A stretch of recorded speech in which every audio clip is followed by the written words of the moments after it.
문제 28번 착오로 인한 의사표시에 관한 다음 설명 중 가장 옳지 않는 것은 지문 1번 착오를 이유로 의사표시를 취소하는 자는 법률행위의 내용에 착오가 있었다는 사실과 함께 착오가 의사표시에 결정적인 영향을 미쳤다는 점, 즉 만일 그 착오가 없었더라면 의사표시를 하지 않았을 것이라는 점을 증명하여야 한다. 지문 1번의 해설에 앞서 착오로 인한 의사표시를 취소하기 위해서는 두 가지 요건이 필요한데요. 그 첫 번째는 법률행위 내용의 중요 부분에 관한 착오일 것을 요하고, 두 번째 요건은 중대한 과실이 없을 것을 요하는데요. 첫 번째 요건인 중요 부분과 관련해서는 통설과 판례는 객관적 기준 및 주관적 기준에 의해 판단한다고 보고 있는데요. 먼저 객관적 기준이란 일반인도 표의자의 처지에 있었다면 그러한 의사표시를 하지 않았을 정도로 중요한 것이어야 한다는 것이고, 주관적 기준은 표의자가 그러한 착오가 없었다면 그 의사표시를 하지 않았을 정도로 중요한 것이어야 한다는 것을 의미하는데요. 지문 1번에서의 내용처럼 착오가 의사표시에 결정적인 영향을 미쳤다는 점, 즉 그 착오가 없었더라면 의사표시를 하지 않았을 것이라는 점, 이것이 바로 위 요건에서 설명한 중요 부분에 관한 착오 중 주관적 기준 부분을 설명한 것인데요. 덧붙여 이러한 점은 착오를 이유로 의사표시를 취소하려는 자가 증명하여야 한다는 것이 우리 판례의 입장이 되겠습니다. 따라서 지문 1번은 옳은 지문이 되겠습니다. 다음 지문 2번 매매계약 당시 도시계획이 변경되어 공동주택, 호텔 등의 신축에 대한 인허가를 받을 수 있을 것으로 생각하였으나 그 후 생각대로 되지 않은 경우 법률행위 당시를 기준으로 장래의 미필적 사실의 발생에 대한 기대나 예상이 빗나간 것에 불과할 뿐 착오라고 할 수 없다. 지문 2번의 사례와 같이 매매계약 당시 장차 어떻게 할 수 있을 것이라고 기대하였으나 그 후 생각대로 되지 않은 경우는 기대나 예상이 빗나간 것에 불과할 뿐 착오라 할 수 없다는 것이 우리 판례의 입장인데요. 판결 요지를 보겠습니다. 민법 제109조에서 규정한 바와 같이 의사표시에 착오가 있다고 하려면 법률행위를 할 당시에 실제로 없는 사실을 있는 사실로 잘못 깨닫거나 아니면 실제로 있는 사실을 없는 사실로 잘못 생각하듯이 표의자의 인식과 그 대조사실이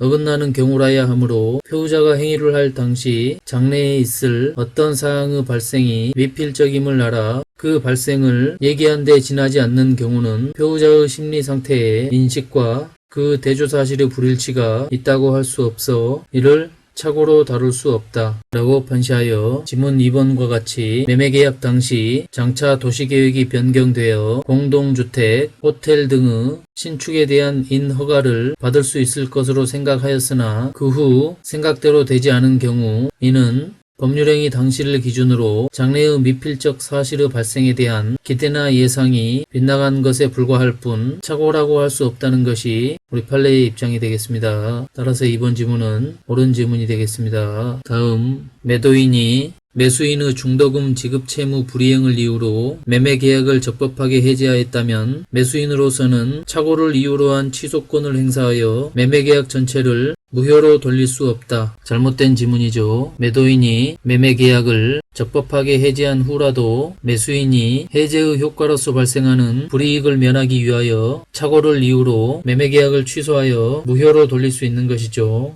판결 요지를 보겠습니다. 매도인이 매수인의 중도금 지급 채무 불이행을 이유로 매매계약을 적법하게 해지한 후라도 매수인은 계약 해지에 따라 자신이 부담하게 될 손해배상 책임을 피하기 위해 착오를 이유로 위 매매계약을 취소하여 이를 무효로 돌릴 수 있다 라고 판시하여 지문 3번과 같은 경우 매도인이 매매계약을 적법하게 해지하였더라도 매수인으로서는 착오를 이유로 한 취소권을 행사하여 매매계약 전체를 무효로 돌릴 수 있다는 것이 우리 판례의 입장이 되겠습니다. 따라서 3번 지문은 틀린 지문이 되겠습니다. 다음 4번 지문 고려청자로 알고 매수한 도자기가 진품이 아닌 것으로 밝혀진 경우 개인 소장자인 매수인이 그 출처의 조회나 전문적 감정인의 감정 없이 매수한 점만으로는 중과실이 인정되지 않으므로 착오를 이유로 매매계약을 취소할 수 있다. 지문 4번은 서두에서 설명드렸던 착오를 이유로 의사표시를 취소하는 경우 두 가지 요건이 필요하다고 했는데요. 그 첫 번째는 법률행위 내용의 중요 부분에 관한 착오일 것, 그리고 두 번째는 중대한 과실이 없을 것, 이 두 가지 요건이 구비되어야 착오를 이유로 의사표시를 취소할 수 있다고 보았는데요. 지문 4번에서는 위 요건 두 가지 중 두 번째 요건인 중대한 과실이 있는지 여부를 묻는 지문인데요.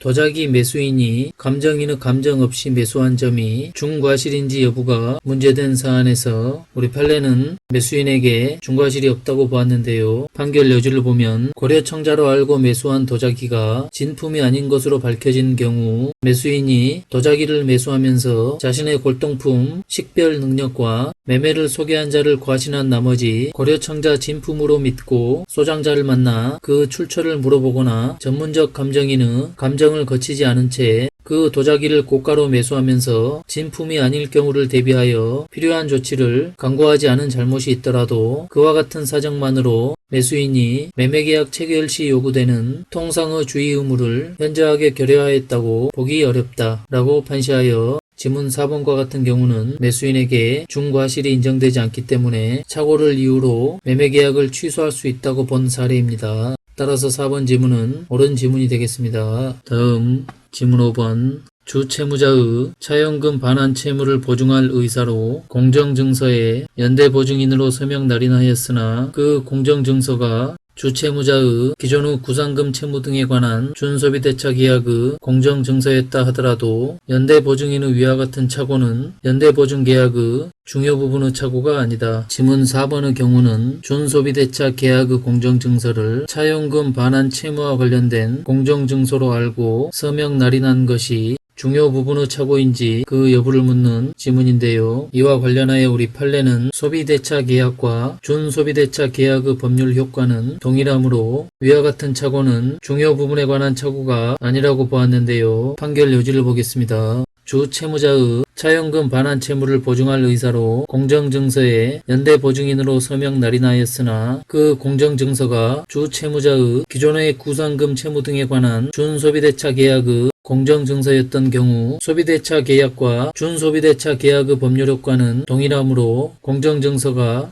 연대보증인의 의사와 다른 법률 효과를 발생시키는 내용의 서면이라고 할 수 없어 표시와 의사의 불일치가 객관적으로 현저한 경우에 해당하지 않을 뿐만 아니라 연대보증인은 주채무자가 채권자에게 부담하는 차용금 반환 채무를 연대보증할 의사가 있었던 이상 착오로 인하여 경제적인 불이익을 입었거나 장차 불이익을 당할 염려도 없으므로 위와 같은 착오는 연대보증 계약의 중요 부분의 착오가 아니다 라고 하여 지문 5번처럼 주채무자의 차용금 반환 채무를 보증할 의사로 공정증서에 연대보증인으로 서명 날인하였으나 그 공정증서가 주채무자의 기존의 구상금 채무 등에 관한 준소비대차 계약의 공정증서였다 하더라도 연대보증인의 위와 같은 착오는 연대보증 계약의 중요 부분에 관한 착오가 아니라는 것이 우리 판례의 입장이 되겠습니다. 따라서 5번 지문은 옳은 지문이 되겠고 문제 28번의 정답은 3번이 되겠습니다.